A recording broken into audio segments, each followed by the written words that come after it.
my name is Gabby and welcome back to my channel, or if you're new here, then welcome to my channel, and today's video is going to be my May reading wrap-up. Okay, so this video is more than a little bit late, but I do have 5 books to talk about, 3 that I read for the Asian Readathon, and then 2 others. The content warnings for these books will be linked down below in the description, along with the spoiler-free reviews and journal with me's that I did for them. So with that, let's go ahead and get started.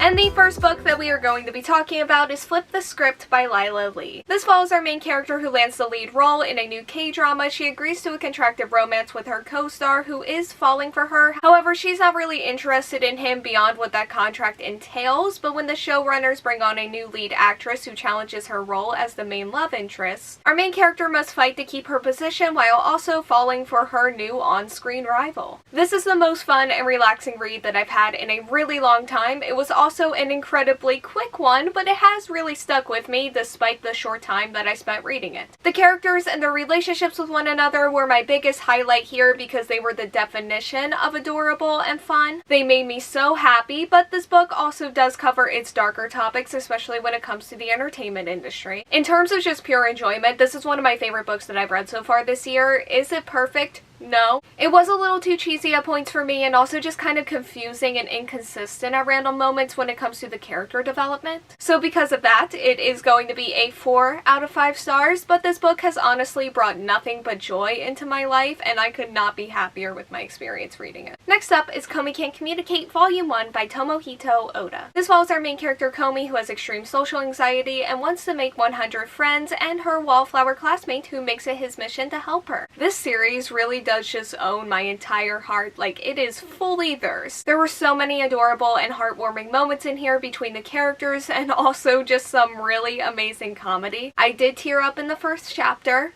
Again. Except this time, it was the manga that got me instead of the anime. I didn't think it would happen again, but it did. And I'm just so grateful for all of the things that this series has contributed into my life, or at least most of the things this series has contributed, since it does have a gross tendency to over-sexualize its characters, so we don't love any of that, but the rest of it, we definitely do. I rate manga series as I read them rather than each individual volume, but Komi is at a 5, and I imagine that it will stay there forever. Next up is She Who Became the Sun by Shelley Parker Chan. This is an adult fantasy and the first book in the Radiant Emperor duology. It is a reimagining of the Emperor of the Ming Dynasty's rise to power. This is a book that just completely took over my entire brain while I was reading it, and I could not be more grateful for that. Like, the immersion here was just on an entirely different level than few books end up touching with me. The story had so many interesting and complex characters, and also just amazing writing. There were so many different moving parts at all times, and I loved reading what everyone's next move was going to be. Everything felt just so well thought out and strategic. And overall, I just cannot wait for the sequel to this to come out. I've already pre-ordered it. And I just need this series back into my life because I feel like I've spent so much time with these characters and this story, and being without that has just really felt wrong. And that needs to be corrected. So I definitely need to see where this is all going to go, and I gave She Who Became the Sun 5 out of 5 stars. Next up is Act Your Age, Eve Brown by Talia Hibbert. This is an Own Voices spicy adult romance novel that follows our main character Eve Brown, whose life always seems to go wrong no matter how hard she works to make it not go wrong. She's given up on trying at this point, but when her parents draw the line, Eve is forced to go out and prove herself. Which brings us to our other main character, Jacob, who is the owner of a bed and breakfast. He expects nothing less than perfection. So when Eve randomly shows up one day to interview for a job, he promptly shuts her down. That is until she accidentally hits him with her car, which leaves him with a broken arm and an understaffed B&B. He hates everything about Eve having to infiltrate his space in an attempt to help, but it isn't long before their animosity towards each other ends up turning into something different. So this is the second book that I've read from the Brown Sisters Trilogy, and I did go a little bit out of order here, but that doesn't really matter, like, at all. You can pretty much read these books in any order that you want. And doing this just means that I got to Eve a little bit sooner, and I'm so glad that I did. She was my favorite when she got introduced in Get a Life Chloe Brown, and she definitely lived up to the hype for me. I loved the deep dive that we got both into her and into Jacob, and I also really loved them together. This book did feel very rom-com at times in a way that felt very self-aware, like I felt like they leaned into it, which was super fun. Mostly. Not all of it worked for me, but most of it did. The setting also felt really cozy and I loved the writing. There were some really strong quotes in here about finding your path and self-worth and valuing your accomplishments. And I adored all of that, and I adored this book as a whole, and I gave it 4.75 out of 5 stars. And now I just have one more sister left, and I am really looking forward to reading her story. And the last book that I finished in the month of May is The Dragon's Promise by Elizabeth Lim, which is the sequel, The Six Crimson Cranes. This follows our main character Shiori, who has a secret forbidden magic, and before her betrothal ceremony, she loses control over that magic. And although she has successfully stalled the wedding that she does not want, she accidentally draws the attention of her sorceress stepmother. Six Crimson Cranes was one of my favorite books that I read last year, and it's also just a favorite of all time. So this sequel definitely had a lot to live up to, and it mostly did. What I've learned from reading Spin the Dawn and also Unravel the Dusk by Elizabeth Lim is just that the fighting and action scenes and I just don't always click when it comes to this author. And there were definitely a couple of instances in The Dragon's Promise where that was unfortunately the case. I just had a lot of trouble just following along and kind of imagining what was going on in those scenes. That being said, it thankfully did not happen with all of them, and this book does feature just what may be my favorite scene of all of the scenes in this entire series, and that is saying something. And that favorite scene does take place during a fight scene. Shiori's character growth throughout this entire journey has just been so lovely, and this is just such a magical and beautiful story as a whole. With one of my favorite atmospheres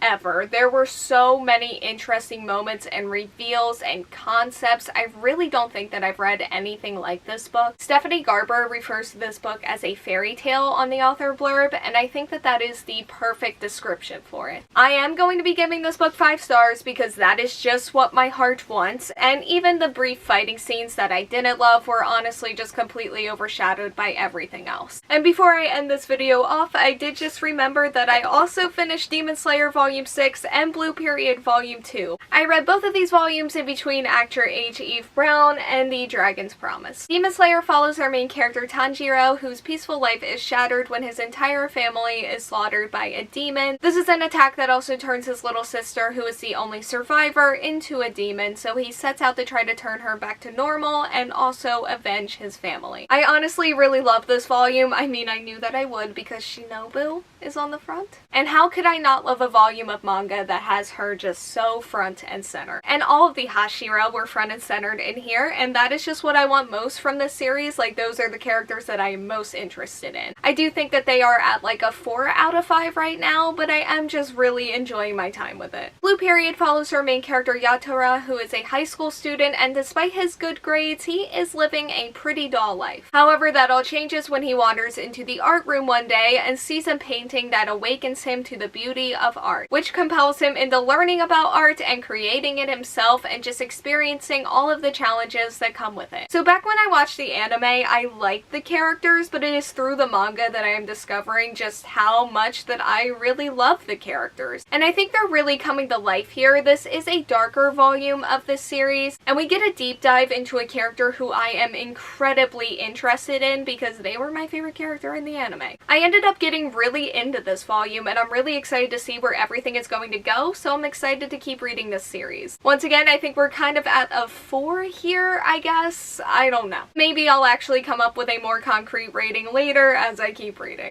Okay, so those are now all of the books that I read in May. Thank you all so much for watching. Like, comment, subscribe, hit the bell, and answer the question that'll be around here if you want to do that, and hopefully I will see you here next time. Bye.